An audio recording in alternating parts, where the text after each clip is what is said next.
అందరం భక్తులే. రేపు ముక్కోటి ఏకాదశి నాడు మీరు చూడండి, తిరుపతి పట్టదు, శ్రీశైలం పట్టదు, భద్రాచలం పట్టదు, దేశంలో ఏ గుమ్మమో పట్టదు, మొత్తం అందరూ అక్కడే ఉంటారు.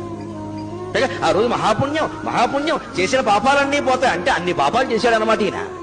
అసలు ముందు వీడు పాపాత్ముడు కింద గమనించాలి. ముక్కోటి ఏకాదశి నాడు పరిగెట్టుకుని గుళ్ళో పెడుతున్నాడంటే ఇంత పాపాత్ముడు ఇంకొకడు లేడు. పాపం చేయని వాడు వెళ్లాల్సిన పనిలా, వాడు ఇంట్లో వాడు ఉంటాడు ఖచ్చితంగా.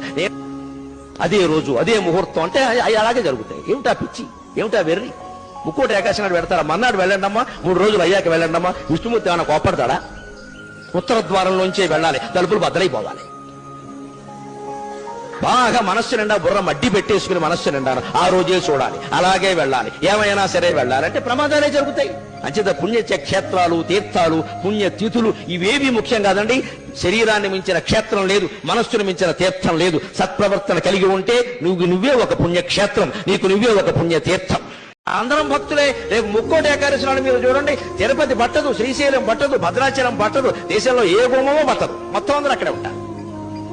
ఆ రోజు మహాపుణ్యం మహాపుణ్యం, చేసిన పాపాలన్నీ పోతాయి. అంటే అన్ని పాపాలు చేశాడు అనమాట ఈయన.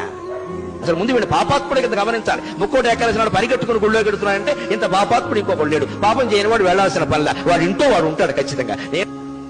అదే రోజు అదే ముహూర్తం అంటే అలాగే జరుగుతాయి. ఏమిటా పిచ్చి, ఏమిటా వెర్రి? ముక్కోటి ఏకాదశి నాడు పెడతారా? మన్నాడు వెళ్ళండమ్మా, 3 రోజులు అయ్యాక వెళ్ళండమ్మా. విష్ణుమూర్తి ఏమైనా కోపడతాడా? ఉత్తర ద్వారంలోంచే వెళ్ళాలి, తలుపులు బద్దలైపోవాలి. బాగా మనస్సు నిండా బుర్ర మడ్డి పెట్టేసుకుని మనస్సు నిండా ఆ రోజే చూడాలి, అలాగే వెళ్ళాలి, ఏమైనా సరే వెళ్ళాలంటే ప్రమాదాలే జరుగుతాయి. అంచేత పుణ్యక్షేత్రాలు, తీర్థాలు, పుణ్యతిథులు ఇవేవి ముఖ్యం కాదండి.